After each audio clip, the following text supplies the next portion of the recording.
Hey everyone, welcome back to my YouTube channel. अगर आपको मेरी वीडियोस पसंद आए तो प्लीज़ एक लाइक कमेंट और सब्सक्राइब कर जरूर बताना आपको ये कैसा लगा। और हाँ, मैं बताना चाहती हूँ कि मैं अभी वीडियो अच्छे से अपलोड क्यों नहीं कर पा रही हूँ। असल में हम लोग का घर बन रहा है, मैंने आप लोगों को पहले ही बोला था, और उसके काम है और उससे आवाज़ें भी आती हैं जिसके कारण मैं अच्छे से रिकॉर्डिंग नहीं कर पाती। अगर जिस टाइम टाइम मिलता है उस टाइम मैं कभी कभार कर देती हूँ। इसीलिए तो देखो, कभी इस वीडियो को करती हूँ, मतलब कि टॉक्सिक वाले को करती हूँ, और कभी दूसरे एफएफ को करती हूँ। इसलिए मुझे ना टाइमिंग नहीं मिल पाता। पर हाँ, जल्दी हमारा घर बन जाएगा, उसके बाद मैं कोशिश करूँगी कि दोनों को, मतलब तीनों को मैं एक साथ कर पाऊँ। ओके, तो चलिए हम आज का पार्टी स्टार्ट करते हैं। वांग जी इस शादी से खुश नहीं था, क्योंकि उसे एक छोटे से बच्चे के साथ बांध दिया गया था। वांग जी अपनी मदर से कह भी रहा था कि वो उस छोटे से बच्चे को अपने साथ संभालेगा नहीं। उसकी मदर फादर कहाँ है, उसे उसके साथ भेज दो। पर उसकी माँ बाबा ने उसे बता दिया था कि विंग के मॉम डैड वहाँ से चले गए, यहाँ से चले गए। अब विंग की जिम्मेदारी हमारी है। ये सुनकर वांग जी को बहुत ज़्यादा गुस्सा आया था, और वो अपने घर की तरफ, मतलब कि अपनी जिंगशी की तरफ जा ही रहा था कि तभी पीछे से विंग आवाज़ देता है, जांगफू, आप मुझे छोड़ के क्यों जा रहे हो। ये बोलते हुए वो सीचैन के गोद से उतरने की कोशिश करता है। वहीं सीचैन सीचैन विंग को इधर उधर घुमा रहा था, क्योंकि विंग उसके साथ रह ही नहीं रहा था। क्योंकि उसकी माँ ने साफ साफ उसे बताया था कि वांग जी उसका जांगफू है, उसे छोड़ के कहीं नहीं जाना। तो विंग तो सिर्फ वांग जी का पीछा करना चाहता है, और वांग जी उसे छोड़कर कहीं जा रहा है। ये देखकर विंग कैसे चुप रह सकता है। वो अपने छोटे छोटे कदमों से वांग जी की तरफ भागते हुए बोलता है, जांगफू, अब मुझे छोड़ के क्यों जा रहे हो। ये बोलते हुए वो वांग जी के पैरों के पास आके खड़ा हो गया था, और वो वांग जी की तरफ देखते हुए अपने हाथों को बढ़ा देता है ताकि वांग जी उसे उठा सके। पर वांग जी उसे उठाए बिना ही अपना फेस मोड़ लेता है, जिसे देखकर विंग पाउट बना लेता है, और वो उसके कपड़ों को खींचने लगा, और वो कह रहा था, जांगफू प्लीज मुझे उठाओ, उठाओ मुझे। ये बोलते हुए वो उसके कपड़ों को खींच रहा था। पर वांग जी तो उसे इग्नोर ही कर रहा था, क्योंकि वांग जी की शादी उसकी मर्जी के बिना हो गई है। तो उसे गुस्सा आ रहा है। वो विंग से नजरें नहीं मिलाना चाहता, वो विंग से बात ही नहीं करना चाहता, इसीलिए वो अपने फेस को मोड़ लेता है। पर वहीं विंग विंग वांग जी की इस रिएक्शन को देखकर अब रोने लगा था। वो रोते हुए कहता है, जांगफू मुझे उठा नहीं रहे हैं, मम्मी, मम्मी मुझे मम्मी के पास जाना है, जांगफू गंदे हैं, मुझे उठा नहीं रहे हैं। ये बोलते हुए विंग रो रहा था। वांग जी देख रहा था कि विंग रो रहा है, पर उसे इस टाइम कुछ भी फर्क नहीं पड़ रहा है। उसे इतना ज़्यादा गुस्सा आ रहा है कि वो तो विंग से अपना कपड़ा छुड़ा के जाने लग रहा था। पर वही विंग विंग अब ज़मीन पे लेट गया था, और वो अपने पैरों को ज़मीन पे मारते हुए बोलता है, जांगफू, जांगफू ने मुझे गिरा दिया, जांगफू गंदे है, मुझे घर जाना है, मुझे मम्मी के पास जाना है। ये बोलते हुए विंग रो रहा था, जिसे देखकर सी चैन उसके पास आता है और उसे उठाने की कोशिश करता है। पर विंग विंग उसके हाथों को हटा देता है, और वो उस जमीन पे लेटने लगा, इधर उधर मतलब गुलटियां मारने लगा। और वो रोते हुए बोलता है, नहीं मुझे किसी के पास नहीं जाना, मुझे मम्मी चाहिए। ये बोलते हुए वो रो रहा था, और वो जमीन पे अपने हाथ पैर को मार रहा था। वहीं वांग जी देख रहा था कि विंग की आवाज़ें बढ़ती जा रही है। वांग जी पीछे मुड़ के देखता है, वो देखता है कि विंग कैसे जमीन पे इधर से उधर लौट रहा है, और वो कैसे रो रहा है, जिसे देखकर वांग जी को थोड़ा सा ना उसके ऊपर तरस आता है, और वो पीछे जाकर विंग को अपने गोद में उठाता है, क्योंकि वहां पर सारे लोग आ चुके थे। सारे लोग विंग को उठाने की कोशिश कर रहे थे, पर विंग किसी के भी पास नहीं जा रहा था। वहीं वांग जी ये देखकर विंग के पास आकर उसे उठा लेता है। विंग पहले तो वांग जी को देखता है, वो चुप हो गया था। फिर जैसे उसे याद आता है कि वांग जी ने अभी उसे छोड़ दिया था और वो कैसे उसे छोड़कर जा रहा था। वो उसके हाथों को मारते हुए बोलता है, नहीं मुझे नीचे उतारो, अब गंदे हो, आपने मुझे गिरा दिया था, हटो यहाँ से। ये बोलते हुए वो उसके हाथों को अपनी कमर से छुड़ाने की कोशिश कर रहा था और कह रहा था, मुझे मम्मा चाहिए, मुझे मम्मा जाना है, मम्मा जाना है मुझे। ये बोलते हुए वो रो रहा था। उसकी आंखों में मतलब आंसू ही नहीं थे, पर वो चिल्ला चिल्ला के रो रहा था, जिसे देखकर वांग जी को बड़ा ही इरिटेशन हो रहा था। वहीं विंग की आवाजें सुनकर वहां जितने भी डिसिपल्स थे वो सारे विंग और उस लैंड फैमिली के पास आ गए थे। वो देख रहे थे कि पहली बार लैंड क्लैन में कोई इतना चिल्ला चिल्ला के रो रहा है और पहली बार मतलब इतनी आवाजें हो रही है। वो तो इस शो को देखने लग गए थे। वहीं वांग जी विंग की हरकतों को देख रहा था। विंग रो तो रहा था पर उसके आंखों से एक बूंद आंसू नहीं गिरा था। वो वांग जी के हाथों को अपनी कमर से हटाने की कोशिश करते हुए बोला, छोड़ो छोड़ो मुझे, मम्मा जी मुझे। ये बोलते हुए वो वांग जी के हाथों को हटा रहा था और उसे मार भी रहा था। वहीं वांग जी देख रहा था कि वी इतनी नखरे कर रहा है। वो कहता है, ठीक है मैं छोड़ दूंगा, पर तुम गिरोगे तो वो तुम्हारी जिम्मेदारी होगी। ये सुनकर विंग वांग जी की तरफ देखता है और फिर नीचे जमीन की तरफ, क्योंकि वांग जी ने उसे उठाया हुआ था तो विंग जमीन से थोड़ा ऊपर था। विंग नीचे देखते हुए बोलता है, जांगबो मुझे गिराने की बातें कर रहे हैं, जांगबो गंदे हैं। ये बोलते हुए वो फिर से उसके हाथों को मारने लग गया था। वांग जी उसे हल्का सा छोड़ देता है, जिससे विंग गिरने ही वाला था, जिसके कारण विंग ने उसके हाथ को टाइटली पकड़ लिया था, पर वांग जी ने उसे पूरी तरह छोड़ा नहीं था। विंग उसे देखकर अपनी गीली आंखों से, मतलब कि हाँ अब सच में विंग की आंखें गीली हो गई थी, क्योंकि उसे सच में गिरने से डर लग गया था। वांग जी ने उसे हल्का सा छोड़ा था, जिसके कारण विंग हल्का सा नीचे हो गया था। विंग की आंखें बड़ी बड़ी हो गई थी। वहीं वांग जी कहता है, तो मैं छोड़ दूं तुम्हें। ये सुनकर विंग अपना सर ना में हिलाते हुए बोलता है, नहीं प्लीज मुझे मत छोड़ना, नहीं तो आशियन गिर जाएगा। ये बोलते हुए उसने वांग जी के हाथों को टाइटली पकड़ लिया था, यहाँ तक कि वांग जी के गले को भी पकड़ लिया था। वो कह रहा था, प्लीज जांगफू मुझे मत छोड़ना, आशियन गिर जाएगा। वांग जी कहता है, ठीक है मैं तुम्हें नहीं छोड़ूंगा, पर तुम अब रोना बंद करो। ये सुनकर विंग जल्दी जल्दी अपनी आंखों को साफ करता है और कहता है, मैं नहीं रहूंगा, मुझे मत गिराना। ये बोलते हुए वो वांग जी की आंखों में देख रहा था। वांग जी कहता है, हाँ ठीक है, बस तुम अपना रोना धोना बंद करो, और हाँ आज के बाद रोना नहीं, लैंड कैन में रोना मना है। ये सुनकर विंग पाउट बना लेता है और वो अपनी पाउटी लिप्स को दिखाते हुए कहता है, रोना क्यों मना है यहाँ पर, और आप मुझे रोने से मना क्यों कर रहे हो। मम्मा डैडी तो कभी भी मुझे रोने से मना नहीं करते थे। हाँ, जब मैं रोता था मम्मा पापा मुझे टांगुलू ला के देते थे, आप मुझे दोगे। ये सुनकर वांग जी विंग को देखता है।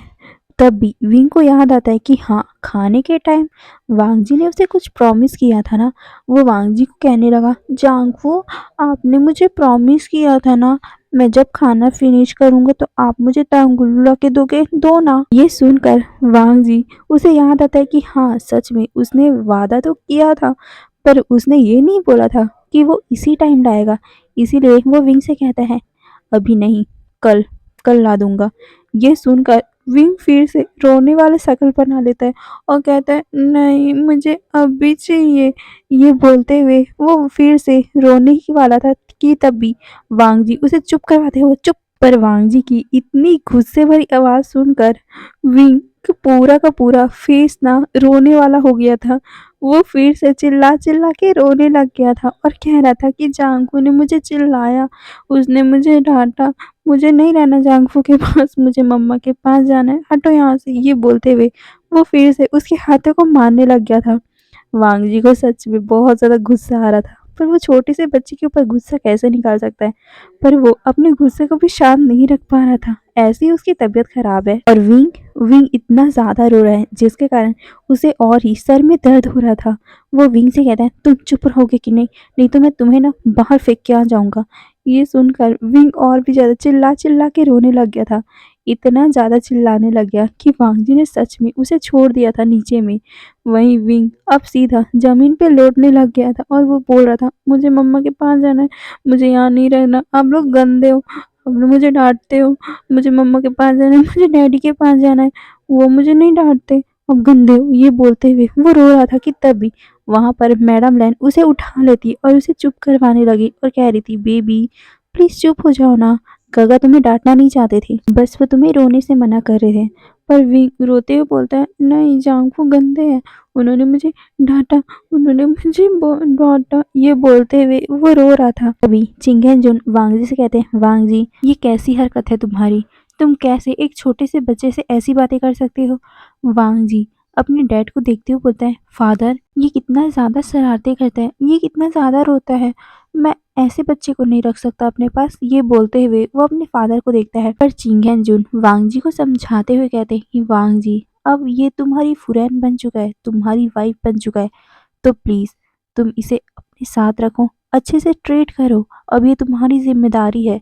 पर वांग जी अपना सर ना में हिलाते हुए बोलता है, फादर मैं इस रिश्ते को नहीं मानता, आप लोग कैसे नहीं समझ रहे हो कि ये सिर्फ बच्चा है, ये 3 साल का बच्चा है और मैं, मेरा उम्र देखो, इसका उम्र देखो, हम दोनों की शादी ये कैसे, आप लोगों ने कैसे ये सोच लिया, आप लोग कुछ सोच समझ के किए भी हो। ये बात सुनकर चिंगेन जुन वांग जी को कहते हैं, वांग जी हम लोगों ने जो भी किया है तुम्हारे भलाई के लिए किया है और तुम ये कैसे बात कर सकते हो हमारे साथ, हमने तुम्हारे लिए ही सोच समझ कर किया है ये सब, तो तुम इसे एक्सेप्ट करो और बात यहीं पर ख़त्म हो जाती है।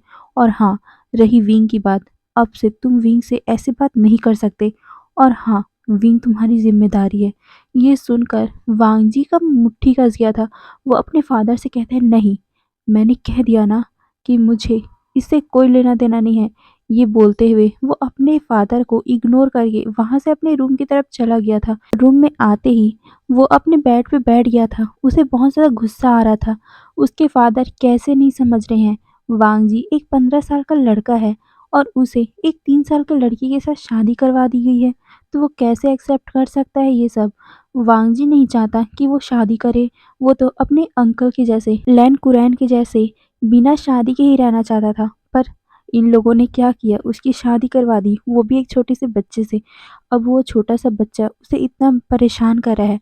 वांग जी को कभी भी ऐसे लोग पसंद नहीं है जो रूल को तोड़े, जो रूल को कभी ना माने। और यहाँ लैंड क्लैन में वांग जी अपने रूल को बहुत रिस्पेक्ट करता है, बहुत ज़्यादा ही मानता है और विंग विंग उसे पल भर में तोड़ रहा है। खाते टाइम उसने बात कर दी, जिसके कारण वांग जी को भी बात करना पड़ा। और उसके बाद क्या, विंग के कारण ही वांग जी ने अपने फादर से, अपने मदर से ऐसी बातें की। उसके उस कारण तो वांग जी को और भी ज़्यादा गिल्ट हो रहा था और गुस्सा आ रहा था, वो भी विंग के ऊपर। विंग के कारण ही ये सब हुआ है। ये सब सोचकर वांग जी विंग को बहुत ज़्यादा ही कोस रहा था और कह रहा था कि मैं उसे कभी भी अपनी वाइफ का दर्जा नहीं दूंगा। ये बोलते हुए वो अपने बेड पे सो गया था। वहीं दूसरी तरफ मैडम लैन विंग को समझा रही थी और उसे अपनी गोद में सुलाने की कोशिश कर रही थी, पर विंग बहुत ज़्यादा रो रहा था। अब तो सच में उसकी आंखों से आंसू भी निकलने लगे थे, क्योंकि उसने देख लिया था कि वांग जी उसे छोड़ के चला गया। वो तो वांग जी के पीछे पीछे जाना चाहता था, क्योंकि चांगसे सर ने साफ साफ कहा था कि विंग तुम्हारे जांगफू अब से ये बन चुके हैं, मतलब ये लान वांग जी तुम्हारा जांगफू बन चुका है, तो तुम इससे अलग मत होना, कभी भी इन्हें अपने आप से दूर होने मत देना, हर टाइम इनके साथ ही रहना। अगर मैं और तुम्हारे बाबा तुम्हारे साथ नहीं रहेंगे तो हमारी जगह तुम्हारे जांगफू तुम्हारे साथ रहेंगे, और जैसे हम तुम्हें प्यार करते हैं तुम्हारे जांगफू भी तुम्हें उतना ही प्यार करेंगे, तो तुम प्लीज़ अपने जांगफू का साथ कभी मत छोड़ना। ये सुनकर विंग ने अपना सर हिलाया था और अभी उसका जांगफू उसे छोड़ के चला गया। इस बात से सच में विंग को बहुत ज़्यादा हर्ट हुआ था और वो मैडम लैन को गले लगाकर साइलेंटली रोने लग गया था, जिसे देखकर मैडम लैन को कुछ समझ में नहीं आया कि अभी तक विंग चिल्ला चिल्ला के रो रहा था और अभी विंग शांत हो गया। मैडम लैन विंग को देखने के लिए उसका सर अपने गले से थोड़ा सा हटाती है। वो देखती है कि विंग की आंखें पूरी तरह रेड हो चुकी है और उसके जो मोटे मोटे गाल हैं उससे आंसुओं की नदी बह रही है। ये देखकर मैडम लैन घबरा गई थी। वो विंग के गालों को पकड़ते हुए बोलती है, बेबी क्या हो गया है, तुम रो क्यों रहे हो? ये सुनकर विंग रोते हुए कहते हैं, मुझे मुझे मम्मा चाहिए। ये बोलते हुए वो रोने लग गया था और उसे कह रहा था, जांगफू मुझसे प्यार नहीं करते। मम्मा ने बोला था मुझे जांगफू मेरी बात मानेंगे, पर वो मुझे छोड़ के चले गए। मुझे मम्मा चाहिए, मुझे मम्मा के पास जाना है। मम्मा मम्मा बोलते हुए विंग उसको गले लगा के रोने लग गया था। मैडम लैन उसे सहला रही थी और कह रही थी, बेबी चुप हो जाओ, मैं तुम्हारे जांगफू को समझाऊंगी, वो तुमसे प्यार करेंगे, तुम्हारे साथ खेलेंगे।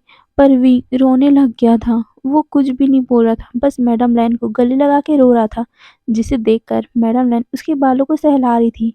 और कुछ ही टाइम में मैडम लैन विंग को लेकर वांगजी के क्वार्टर के पास जाती, मतलब कि जिंगशी के पास, और वो वांगजी के गेट पे नॉक करते हुए बोलती, वांगजी, लैनसेन, गेट खोलो बेटा, देखो विंग रो रहा है तुमसे मिलने के लिए, गेट खोलो। पर वांगजी चिल्लाकर बोलता है, मम्मा नहीं, मुझे उसे कोई लेना देना नहीं है, आप उसे लेके जाइए यहाँ से। ये सुनकर विंग को और भी ज़्यादा हर्ट हुआ और वो अपनी मतलब कि मैडम लाइन को गले लगाते हुए बोलता है, मुझे यहाँ नहीं रहना, मुझे मम्मा चाहिए। ये बोलते हुए वो रो रहा था और वो इतने धीरे से बोल रहा था कि किसी को भी सुनाई नहीं देता। पर हाँ, वो मैडम लैन के कानों के पास था, इसीलिए मैडम लैन को सुनाई दे रहा था। मैडम लैन विंग को सहलाती है और वो वांगजी को फिर से बोलने लगी कि गेट खोलो वांगजी। पर वांगजी इस बार कोई भी रिस्पॉन्स नहीं करता। और कुछ टाइम बाद जब उसे मतलब कि मैडम लैन को लगता है कि वांगजी गेट नहीं खोलेगा, तो वो विंग को लेकर अपने रूम की तरफ जाने लगी। सभी लोग अपने अपने रूम की तरफ चले गए थे क्योंकि कर्फ्यू का टाइम हो चुका था। मैडम लैन उसे लेकर अपने रूम में आती है, जहाँ उसके हस्बैंड मतलब कि चिंग जुन बैठे हुए थे। वो चिंग जुन के पास मैडम लैन विंग को लाते हुए कहती है, आप ही समझाइए ना वांग जी को, देखिए वो विंग से बात नहीं कर रहा है, वो विंग को ले नहीं रहा है और विंग रो रहा है उसके पास जाने के लिए। ये सुनकर चिंगेन जुन कहते हैं, रुको मैं वांग जी को समझाता हूँ, वो किस तरह से बदतमीजी कर रहा है। ये बोलते हुए वो गुस्से में वांग जी के क्वार्टर की तरफ जा ही रहा था कि मैडम लैन उसे रोक देती और कहती है, प्लीज आप उसे चिल्लाइएगा मत, वो अभी अभी तो ठीक हुआ है और उसे अभी एडजस्ट करने में टाइम लगेगा, उसे प्यार से समझाना पड़ेगा। ये सुनकर चिंगेन जुन कहते हैं, प्यार से? तुम्हें लगता है मैं प्यार से उसे समझाऊंगा तो वो समझेगा? वो अभी ढीठ बन चुका है। ये सुनकर मैडम लैन उसे समझाने लगी कि वो अभी वांगजी के पास मत जाए और वो उसे रोक भी लेती क्योंकि चिंगेन जुन भी थोड़ा सा गर्म मिजाज के थे।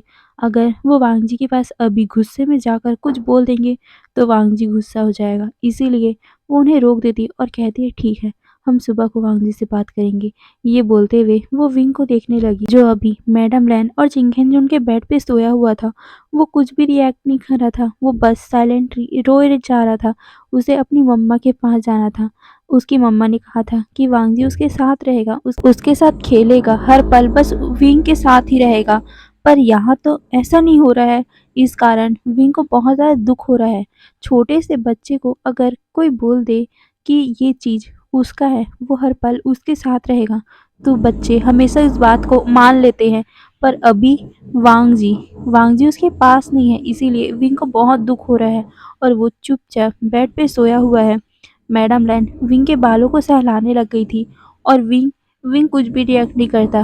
फिर मैडम लैन को लगता है कि शायद तक विंग सो गया, इसीलिए दोनों मतलब कि चिंगेन जुन और मैडम लैन शाय कर थे और फिर विंग को गले लगाकर सो गए थे। अगली सुबह मैडम लैन और चिंगेन जुन की नींद 5 बजे ही खुल गई थी। वो विंग को देखते हैं, जो विंग साइलेंटली सोया हुआ था, जिसे देखकर वो दोनों उसे छोड़कर अपना फ्रेश होते हैं और फिर बाहर अपने काम में निकल गए थे। मैडम लैन को लग रहा था कि विंग सोया हुआ है, इसीलिए वो अभी उठाना नहीं चाहती थी। सब कुछ बहुत अच्छे से चल रहा था।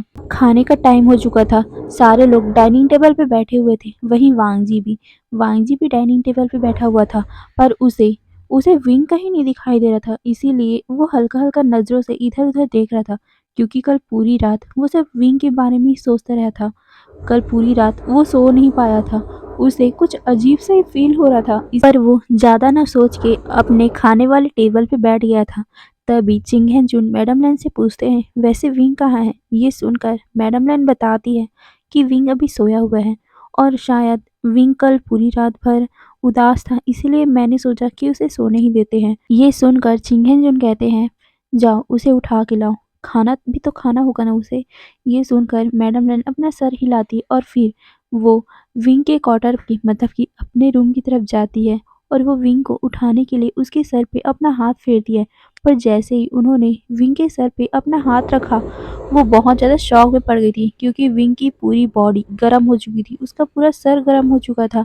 विंग पूरी रात भर रोता रह गया था क्योंकि जब वांगजी ने उसे छोड़ा था तब उसको बहुत ज़्यादा बुरा लगा था और वो पूरी रात भर रो रहा था।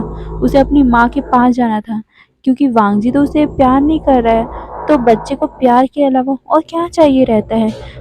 इधर प्यार नहीं मिला तो उसे माँ ही चाहिए, इसीलिए वो पूरी रात भर अपनी माँ को याद करते हुए रो रहा था। और ये सब मैडम डैन को समझ नहीं आया और वो जल्दी से पास ही में जो एक डिसिपल था उसी को बोल देती है कि जल्दी से हीलर को बुला के लाओ। और वो डिसिपल जल्दी से जाकर हीलर को बुला भी लेता है। कुछ ही टाइम में पूरी लैंड फैमिली को पता चल गया था कि विंग की तबीयत बहुत ज़्यादा खराब हो गई है। और जब ये बात वांगजी को पता चली उसे बहुत ज़्यादा बुरा लगा। वो भी चाहता था कि वो विंग को देखे, इसीलिए वो अपने गगा सीफू और अपने फादर के साथ अपने फादर के रूम में चला गया था।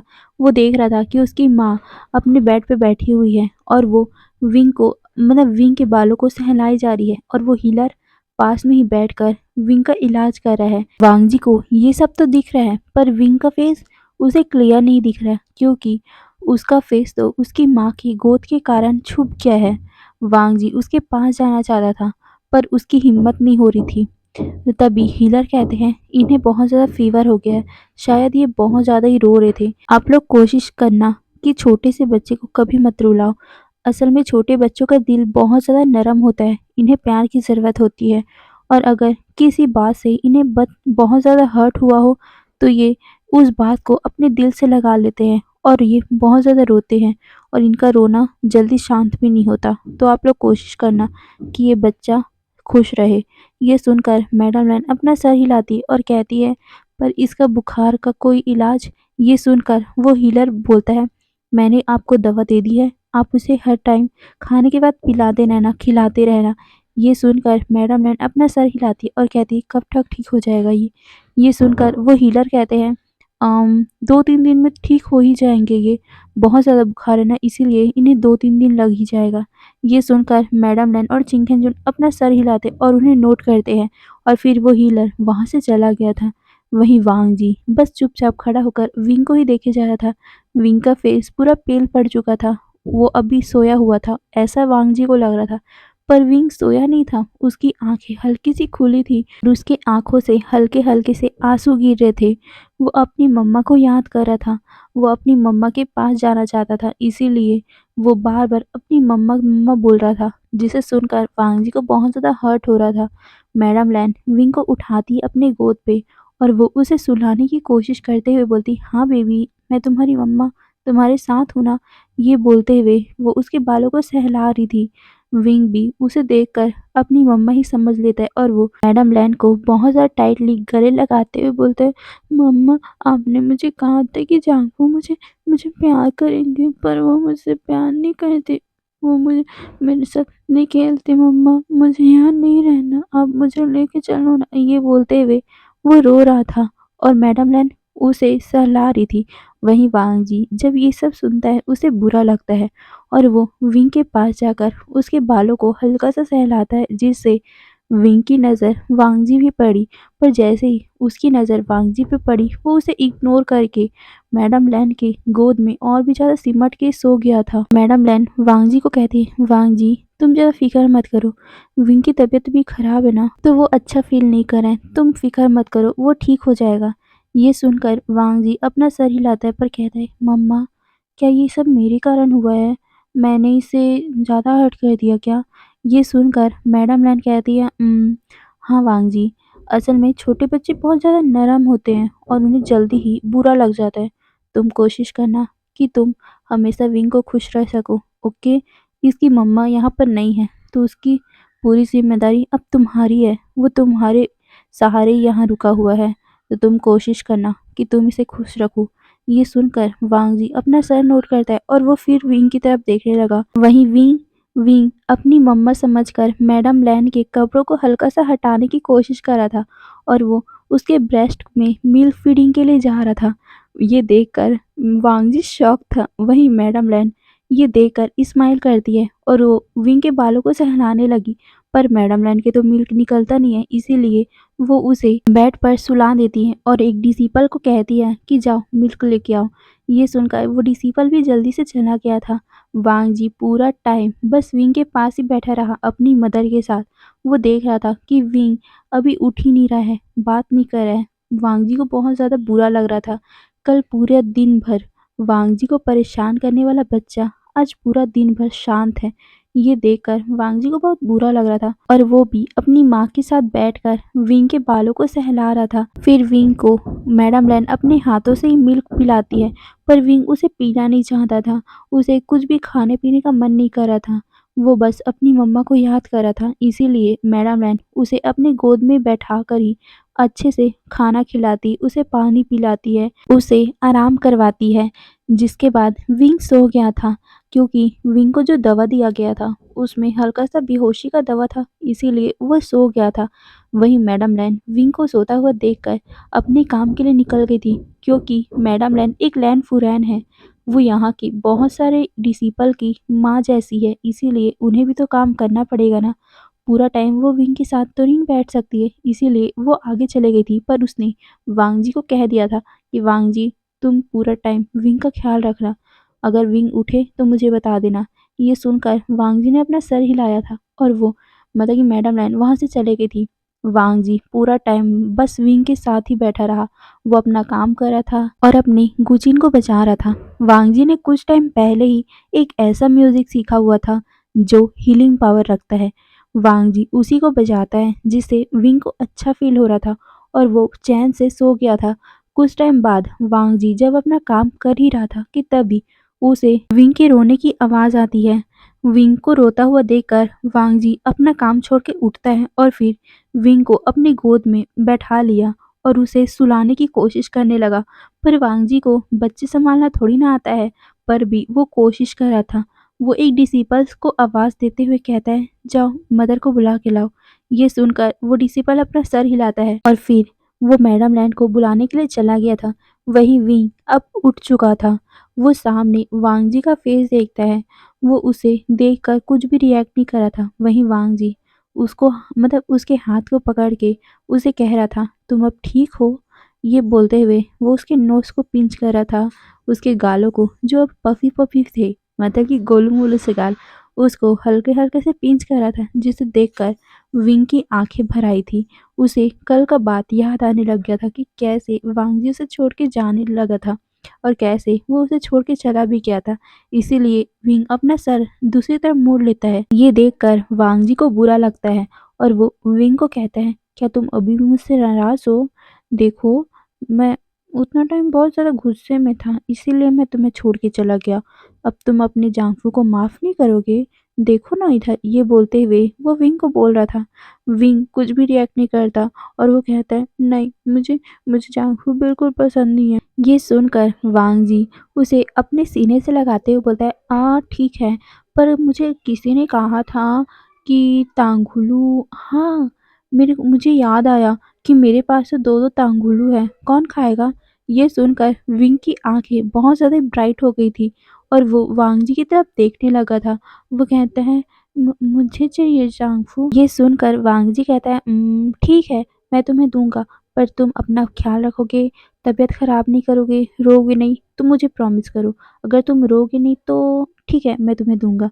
ये सुनकर विंग अपना छोटा सा उंगली उठाते हुए बोलता है, प्रॉमिस, मैं मैं नहीं रोऊंगा, मुझे टांगुलू चाहिए। ये बोलते हुए वो वांग जी की आंखों में देखता है। वांग जी कहता है, ठीक है। ये बोलते हुए वो उसे उठाता है और खुद भी चलने लगा था। वो दोनों उस काउंटर से बाहर निकलते हैं और फिर इधर उधर घुमाने लग गया था। विंग अभी भी वांग जी के सीने पे लगा हुआ था। जब बच्चों को बुखार होता है तो उन्हें कुछ भी करने का मन नहीं होता, इसीलिए वो वांग जी के सीने से उतरने का नाम ही नहीं ले रहा था। पूरा दिन वांग जी बस विंग को अपने पास ही अपनी गोद में बैठाए ही घुमाता रह गया था। मैडम लैन जब विंग को अपने गोद में लेने की कोशिश करती है, पर विंग उसे रिफ्यूज कर देता है और वो वांग जी को टाइटली गले लगा लेता है। वांग जी भी उसे किसी को देना नहीं चाहता था, इसीलिए वांगजी भी विंग को अपनी गोद में ही घुमाया जा रहा था। हे गाइस, तो आज के लिए बस इतना ही। फिर नेक्स्ट पार्ट में देखेंगे आगे क्या होगा। फिर बाय बाय।